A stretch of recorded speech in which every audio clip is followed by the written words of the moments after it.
बिस्मिल्लाहिर्रहमानिर्रहीम। स्टार्ट करते हैं आज का नया लेक्चर। अपने सिलेबस को कवर करने की कोशिश में हैं।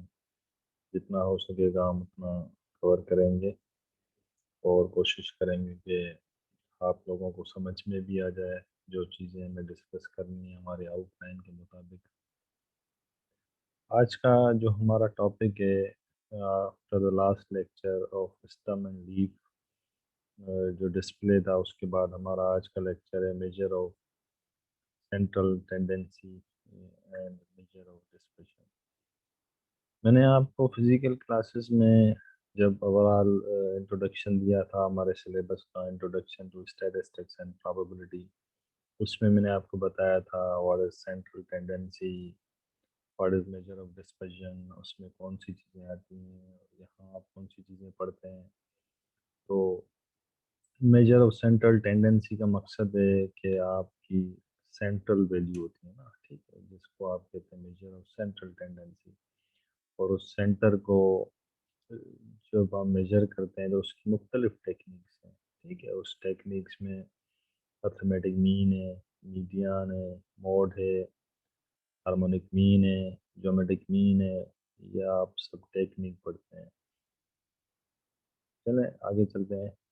तो average enable us to measure the central tendency of variable data।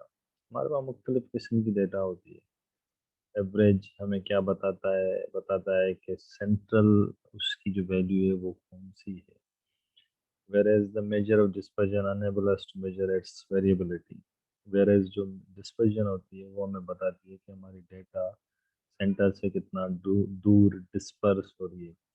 मैंने आप लोगों को क्लासेस में बताया था एक एग्जांपल के, आप लोग क्रिकेट मैच अक्सर करके देखते हैं, तो जब सिलेक्शन होती है तो समटाइम्स हमें मीडिया पे बताया जाता है कि एक प्लेयर का जो एवरेज है वो 50 था और एक प्लेयर का एवरेज 40 था। लेकिन जो टीम सिलेक्शन में पता चला कि 40 वाले को इन लोगों ने सिलेक्ट किया है और 50 वालों को, 50 जिसका एवरेज था उसे सिलेक्ट नहीं किया। लेकिन इन डेप्थ हमें ये नहीं कहा बताया जाता है कि what is the major of dispersion. हो सकता है जिसका एवरेज 50 हो उसकी डिस्पर्जन काफ़ी, मतलब उसकी डिस्पर्शन में काफ़ी चेंजिंग आ रही है, उसकी जो सेंट्रल वैल्यू है उससे उसकी डेटा बहुत डिस्पर्स हो रही है ना, जो उसकी इनिंग्स का स्कोर है। वेरेज जिसका 40 है वो अपने 40 एवरेज के ही करीब आउट हो रहा है, जस्ट 37 पे, 48 पे। तो that is why we prefer measure of dispersion as compare to measure of central tendency. What is average? अब दोनों का डिफरेंस आपको समझ में आ गया। What is average? देखिए, एवरेजेस की टाइप्स होती हैं। सबसे पहले एवरेजेस की टाइप्स मैंने आपको अभी भी बताई थी, arithmetic mean, median, mode, geometric mean and harmonic mean. Basically, an average is a single value which is intended to represent a set of data or a distribution as a whole।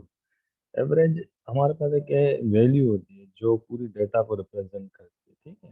It is more और less central value around which the observation and the set of data distribution usually tend to cluster।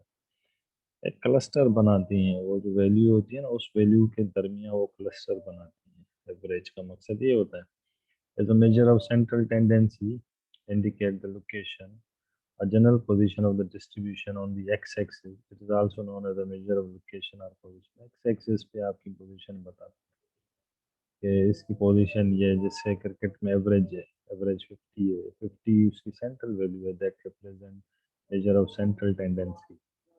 Let us consider an example। Suppose that we have the following two frequency distribution। हमारे पास दो distribution है ना। अभी हम example की तरफ चलते हैं और एग्जाम्पल को डिस्कस करते हैं।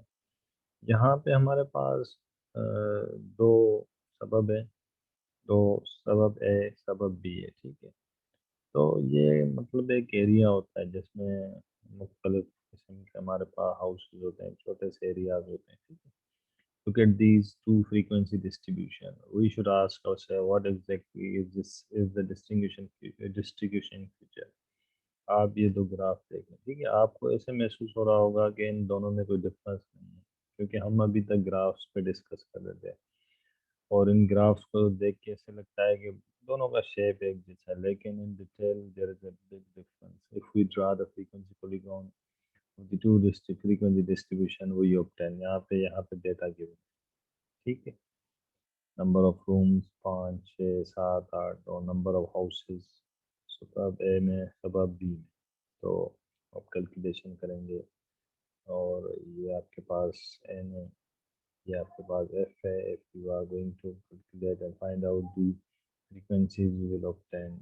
आपको मैंने क्लास में इससे रिलेटेड एग्जांपल करवाए हैं, फिर हमने इसको ड्रा किया, ठीक है। इफ ये ड्रा, यहाँ पे आपके पास सबब ए और सबब बी को ये बता रहा है कि इसका ग्राफिकल ये आ रहा है, इसका ग्राफ ये आ रहा है, दोनों का ग्राफ्स में बहुत चेंजिंग है, देखें।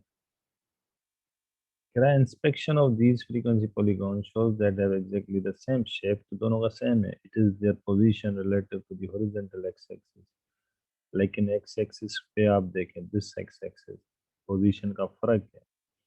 ये जो आपके पास सबब ए है वो पहले स्टार्ट कर रहा है ना, यहाँ से स्टार्ट हो रहा है, और सबब बी एंड कर रहा है बाद में, ठीक है। If we compute the mean number of rooms per house for each of the two suburbs, we will find that average number of rooms per house in A is, तो हम जब एवरेज नंबर ऑफ रूम्स दोनों सबब में compute करते हैं, तो हमें पता चलता है कि ए में जो है 6.67 है और बी में 7.67 है। The difference of one is equivalent to the difference in position of the two frequencies, दोनों का डिफरेंस कितना आ रहा है, अप्रोक्सीमेटली उनके मीन में एक का फर्क आ रहा है।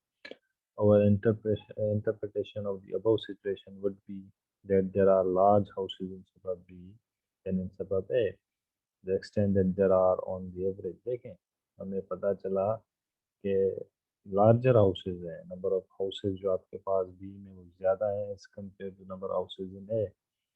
ग्राफिकली आपको दोनों ग्राफ सेम लग रहे थे, but when we computed their average we came to know that the suburb B में जो आपके पास नंबर ऑफ हाउसेज ज़्यादा है as compare to number of houses in A, that is the difference. Graph बनाना एक अलग चीज़ होती है, उसको रीड करना दूसरी चीज़ होती है ना। रीड करने में आप सारे ग्राफ की सारी पॉइंटें नहीं बताते हैं, हाँ, इधर आप उसका मीन बताते हैं, मीडियन बताते हैं, तो व्हाट्स द डिफरेंस, ये एक ग्राफिकली हमने भी सीखा। तो वेरियस टाइप्स ऑफ एवरेज होते हैं आपके पास, मैंने आपको बताया, arithmetic mean, geometric mean, harmonic mean, median and mode, ठीक है। The arithmetic, geometric, and harmonic means are averages that are mathematical in character and gives an indication of the magnitude of the observed values। ये कहना चाह रहा है कि arithmetic mean, geometric mean और harmonic mean ये मैथमेटिकल है nature में, ठीक है। The median indicate the middle position, median आपका मिड पोजीशन को रिप्रेजेंट करता है, while the mode provides information about the most frequent value in the distribution। और मोड आपको बताता है कि मोस्ट जो वैल्यू बार बार आ रही हो ना एक डेटा में, the mode is defined as the value which occur most frequently in a set of data. अगर कोई डेटा है जो नंबर उसमें बार बार आ रहा है उसे आप कहते हैं mode. It indicates the most common result. देखें एग्जाम्पल, सपोज दैट ये मोड का एग्जाम्पल है, ठीक है। Suppose that marks of 8 student in a particular test are as follows. 8 student के ये मार्क्स हैं, okay, obviously the most common marks is 9। आप देख रहे हैं कि the most repeated number in the data is 9, 1 2 3 times ये repeat हुआ है, therefore you say that 9 is basically the mode, okay। तो ये इजी था एज कम्पेयर टू आप डेटा में देखेंगे और आपने देखा कि एक ही नंबर बार बार आ रहा है, that was 9 and you said that 9 is a mode, ठीक है। Then mode in case of raw data pertaining to a continuous variable, अगर वेरिएबल कंटीन्यूअस है आप उसका कैसे निकालेंगे, या ग्रुप में ग्रुप डेटा का।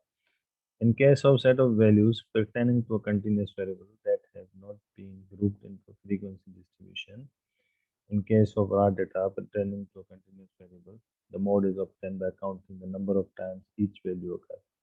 कितनी बार वो वैल्यू आपकी रिपीट हो रही है ना, अगर डेटा आपको इस फॉर्मेट में गिवन है, look at this formula. In case of discrete continuous में आपने पढ़ा है दो फ्रीक्वेंसीज होती है ना, डिस्क्रीट और कंटिन्यूअस, ठीक है। आपके पास जैसे क्वांटिटेटिव में आपने पढ़ा था, तो यहाँ पे जो कंटिन्यूअस वेरिएबल है, तो हम अब मूव कर रहे हैं discrete frequency distribution. In case of discrete frequency distribution, identification of the mode is immediate. One simply find the value which has the highest frequency. देखें, an airline found the following numbers of passengers in 58 in 50 flights of a 40 seats seated plane. कह रहा है कि 50 flights का हमने सर्वे किया, ठीक है, और एरोप्लेन जो हमारे पास पैसेंजर की फ़्लाइट थी, एयरप्लेन जो था उसमें 40 सीटें थी, ठीक है। तो एक फ़्लाइट ऐसी थी जिसमें 28 लोग बैठे थे, एक फ़्लाइट ऐसी थी जिसमें 33 लोग बैठे थे ना एयरप्लेन में, दो फ्लाइटों में 34 थे, तीन में 35 थे, पांच फ्लाइटों में 36 थे, सात में 37 थे, 10 में 38 थे, 13 में 39 थे, आठ में 40 थे। तो आप देखें, मोस्ट रिपीटेड नंबर 13 फ्लाइटें ऐसे थी, सबसे ज़्यादा यही है ना जिसमें 39 पैसेंजर आपकी फ्लाइट हो रहे थे। तो आपका मोड क्या हो जाएगा, दैट इज 39। देखिए हाईएस्ट फ्रीक्वेंसी, फ्रीक्वेंसी हाईएस्ट क्या है, 13 है। अकर्स अगेंस्ट द वैल्यू, किस वैल्यू के अगेंस्ट आ रही है, 39। तो 39 इज बेसिकली मोड। इसको समझने के लिए थोड़ा सा इसको देखो, तीन बार आपकी कौन सा नंबर आया, तीन बार 9, दैट इज व्हाई वी से 9 इज अ मोड। तो यहाँ पे 13 बार आपकी जो फ्लाइट गई है उसमें जो 39 पैसेंजर थे, 13 बार क्या हुआ, 39, 39 is basically the mode. The mode is obviously 39 passenger, and the company should be quite satisfied that a 40-seater is the correct side aircraft for the particular route. Okay, तो इसका मकसद है, हमने देखा कि फ़्लाइट में मैक्सिमम जो लोग फ़्लाइट का मतलब जा रहे थे 39 से 39 पे ज़्यादा, मतलब आके हमारी जो सेंट्रल वैली थी उखड़ी थी, मतलब कि जो एयरप्लेन का जो भी ओनर है या कोई भी कंट्री है जो उस एरोप्लेन को उड़ा रही है, तो वो चाहेगी कि हम 50 सीटें नहीं करें, क्योंकि कोई फ़ायदा नहीं है ना, बेनिफिट। क्योंकि हमने देखा कि हमारी जो मोस्ट अक्रंस वैल्यू आ रही है वो है 13 फ्लाइट ऐसी थी जिसमें 39 पैसेंजर्स थे।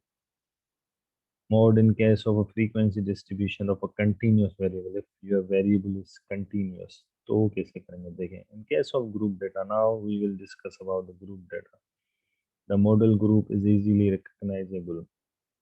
मॉडल ग्रुप डेटा में आपके पास एक ऐसी आपके पास ऐसा इंटरवल होता है, क्लास लिमिट होती है जिसमें आपके पास फ्रीक्वेंसी सबसे ज़्यादा होती है, और उस जिसमें फ्रीक्वेंसी सबसे ज़्यादा होती है उसे आप कहते हैं मॉडल क्लास, ठीक है।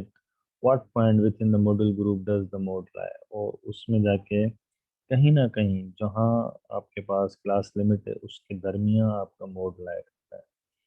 The answer is contain in the following formula. देखिए ये फार्मूला आप यूज करेंगे मोड के लिए जब कंटिन्यू ग्रुप डेटा आपके पास है, 1 plus F M minus F one, ठीक है, fm minus f1, this is basically l represent lower class, fm minus f1 divided by fm minus f1 plus fm minus f2।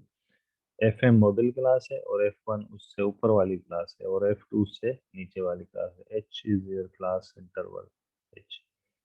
so these all values are defined here। l lower class है, fm model class है, f1 ऊपर वाली class है जो पहले आती है model से, f2 जो बाद में आती है, और h जो है लेंथ ऑफ क्लास इंटरवल है। देखें हम उसी सेम प्रॉब्लम पे जाते हैं ना, ईपीए पे। तो अब मॉडल क्लास हमें सर्च करनी है, you have to search the modal class 2 4 14 8, सबसे ज़्यादा फ्रीक्वेंसी है इस क्लास की, this. So we say that 14 is your FM, और 14 से पहले F1 आएगा दैट इज 4, और 14 से नीचे F2 आएगा दैट इज 8। हमें क्या क्या मिल गया देखें, Fn F1 F2, बाकी H चाहिए, इजी H, इनमें डिफरेंस क्या है, सब में चेक करें, you can see that H is 3, 33 minus 33, 36 minus 3, 33 3, H is your 3. Now the last thing is that we need L, lower class. ठीक है, बाकी हमारे पास क्या बचा, हमें रिमेनिंग चाहिए L. तो what is your L? Model class की जो लोअर क्लास है दैट इज 35.9. ठीक है, इस क्लास बाउंड्री में देखें आके, जिस पे आपके पास सबसे ज़्यादा फ्रीक्वेंसी आ रही है लोअर क्लास, दैट इज 35.95. ठीक है, तो आपको सारी वैल्यूज़ मिल गई. ठीक है, आपने देखा द मोड. अब यहाँ से एक चीज़ आप ये भी समझ लें कि ये जो आपके पास क्लास बाउंड्री आ रही है, यहाँ से 35.95 से लेके 38.95 तक, हमारी जो मोड होगी इसमें कहीं ना कहीं लाया करेगी between these two number. Okay, अब सारी वैल्यूज आप पुट करेंगे फार्मूला में. देखें what is L. L is your 35.95. Okay, L आप पुट करेंगे. What is F M. F M modal class है 14. ओके, 14 पुट करेंगे. F one 2, sorry 4, F one 4 है ये रहा. नीचे, तो नीचे आप F M minus F one वही आएगा जो ऊपर था सेम. ठीक है, क्या आएगा 14 - 4, फिर उससे मल्टीप्लाई हुआ 14 - 8. ठीक है, 14 - 8, और एच आपके पास 3. सारी वैल्यूज हमने यहाँ पे रखी हैं, देखिए all values are substituted in the formula. और हम सिंप्लीफाई करेंगे, ये तो सेम वैल्यू रहेगी. 14 - 4 10, 14 - 4 10, 14 - 8 6, multiply 3. After the simplification and adding the term, you will obtain 37.825. Let us now perceive the mode by considering the graphical representation of our frequency distribution. You will recall that, for example, EPA, mileage rating, histogram. आप histogram इसका already बना चुके हैं ना, हमने इसी problem का histogram भी बनाया था. That was this shape. The frequency polygon of the same, आपने फ्रीक्वेंसी पॉलीगॉन भी बनाया था. आपको याद होगा कि polygon is a close figure. हमने शुरू में और लास्ट में एक इंटरवल ऐड किया था ताकि क्लोज फिगर हो ना. एंड द फ्रीक्वेंसी कर्व, आप फ्री हैंड से कर्व बनाते हैं, ज़रूरी नहीं है कि वो इन पॉइंट्स को टच करे. दिस दिस दिस वो फ्री हैंड से बनते हैं. समटाइम मिस कर जाता है, समटाइम टच कर जाता है. In this example, the mode is 37.825, and if we look at this value on the x-axis, we obtain the following picture. अगर आप एक्स एक्सिस पे उसको वैल्यू को रिप्रेजेंट करें तो यहाँ देखें, आप सेंटर ऑफ द डेटा देखें, ऑलमोस्ट वहीं आ रहा है ना. Since in the most of the situation the mode exist somewhere in the middle of our data value, hence it is thought of as a measure of central tendency. इसका मकसद है, इसको आप देखें ग्राफिकली जो फिगर आ रही है that represent 37.825 as a center. यही तो मेन चीज़ है कि मोड हमारे सेंटर को रिप्रेजेंट करा, और ग्राफिकली भी हमने दिखाया ये जो वैल्यू है जहाँ आएगी वो सेंटर में लाया करी ना. ग्राफ ऐसे देखिए. ठीक है, ग्राफ मीडियन. अब हमारा दूसरा टॉपिक है median. Median in case of frequency distribution of continuous. Median आपको पता है कि अगर डेटा आपके पास सिंपल डेटा है जिसमें आपके पास जस्ट नंबर है, मैंने आपको बताया था कि मीडियन आप दो तरीक़ों से कंप्यूट कर रहे हैं. Data is odd, then the median is simply n upon 2. If the median is even, then you find out average between the two terms, जो मैंने आपको ऑलरेडी क्लास में करवाया हुआ है. ठीक है, अब हम मूव करते हैं. Median in case of frequency distribution of a continuous variable. अगर आपके पास मीडियन कंटिन्यूअस वेरिएबल का फाइंड करना है like a group data, then you will use this formula. L is a lower class of the median class, that class for which the cumulative frequency is just in excess of n upon 2. Okay, n upon 2 आप यहाँ से निकाल लें. h वही class interval है.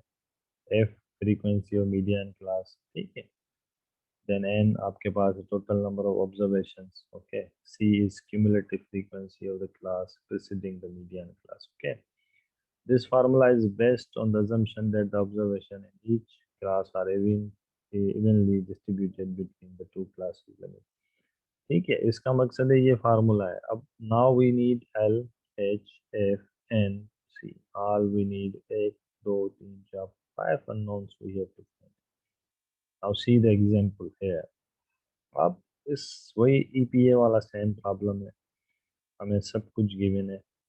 Now our aim is to find n upon 2. What is n? N is number of observation. How many observation are there? 4, 2, 6, 20, 28, 30. 30 observation है आपके पास। n upon 2 तो 30 upon 2 क्या हो जाएगा? 15। ठीक है, what is n upon 2 is 15. Thus the third class is the median. आपका जो third class है वो median है। Here you can the median, आपका जो थर्ड क्लास है वो क्या है? मीडियन है। ओके,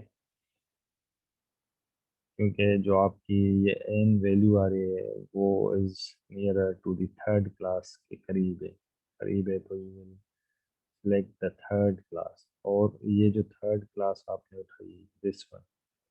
ओके, इस थर्ड क्लास में जो लोअर आपके पास वैल्यू है दैट इज एल। आपने पढ़ा था प्रीवियसली, एल हो गया 35.95। हमें क्या चाहिए? देखिए, एल 35.95 एल मिल गया। What is H? एच तो वही थ्री है, डिफरेंस थ्री है। ठीक है, then you need what is F?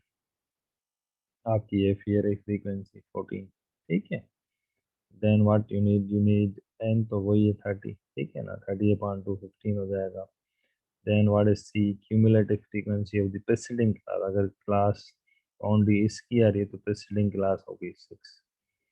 ठीक है, तो आप ये वैल्यू सारी इसमें रखेंगे, फार्मूला में रखिए हमने। 35.95 सेम था। 3/15 को मल्टीप्लाई करेंगे 9 से, सिंप्लीफाई करेंगे 1.93, ऐड करेंगे 37.9। ओके, सेम फार्मूला था। हमने पहले एन निकाला, फिर एन हमने देखा कि थर्ड क्लास में हमारा मीडियन आ रहा है, दिस बिकॉज 15 लाए समवेयर बिटवीन हेयर। ठीक है, अगर यहाँ पर आ रहा है क्योंकि 20 के करीब 15 ही है ना, क्योंकि 28 तो दूर हो जाएगा ना, और 6 और दूर हो जाएगा, तो that is why we select this third class and we have gone through to compute our median. ठीक है, now interpretation. This result implies that half of the cars have mileage less than or up to 37.88 miles per gallon, क्योंकि median आपका mid value है और कह रहा है कि लेस देन और अप टू हाफ जो हमारी गाड़ियां हैं उसकी जो पर गैलन माइलेज है वो 37.88। फिर is the other half of the cars mileage, और जो बाकी रिमेनिंग है उनकी ग्रेटर है। As discussed earlier, the median is preferable to the arithmetic mean when there are a few very high or low figures in a series. अगर कुछ बहुत ज़्यादा हो या लो हो तो वहाँ पे हम यूज करते हैं। It is also exceedingly valuable when one encounters a frequency distribution having open-ended class interval। ठीक है, तो आपको मैंने समझाया कि what is mode, mode of group data, mode of ungrouped data, median of ungrouped data, median of grouped data। हमने ये चीज़ें डिस्कस की हैं। और फर्दर हमारे पास आता है quartiles. The quartiles together with median achieve the division of total area into 4 equal part। Quartile हमारे 4 इक्वल पार्ट में डिवाइड करता है। क्वार्टाइल हमारे पास तीन तरीके के होते हैं, first, second, third quartile. Q1 is first quartile. Once again, this is the formula। ठीक है, lower class, class interval, age, frequency, n, c। अगर n की वैल्यू रखेंगे तो आपके पास 30 था तो 4 से डिवाइड करेंगे तो जहाँ नियर आएगा वही फार्मूला है सेम, सारी वैल्यू सब्सिट्यूट करेंगे, Q1 मिलेगा। सेकंड क्वार्टाइल में आपका फार्मूला थोड़ा सा चेंज है, 2n/4 है। फिर आप यहाँ से वही मॉडल क्लासेस निकालते हैं वो निकालेंगे, वैल्यू सब्स्टिट्यूट करेंगे, आपके पास Q2 आ जाएगा। ठीक है, Q3 के लिए आप क्या करते हैं, सेम फार्मूला है जो प्रीवियसली पढ़े हैं, लेकिन 3n/4 है। एन की वैल्यू रख के सिंप्लीफाई करेंगे, जहाँ पे आपकी फ्रीक्वेंसी जाके क्यूमुलेटिव फ्रीक्वेंसी जाके लाया करेगी वो आप मॉडल क्लास कहलाएंगे, और उससे सारी वैल्यूज प्रेसिडेंटली उठाएंगे, सी की, एच भी उठाएंगे, एफ भी उठाएंगे और लोअर क्लास बाउंड्री भी उठाएंगे। It is clear from the formula of the second quartile that second quartile is the same as the median. अब हमने कहा कि Q1 Q2 Q3 है।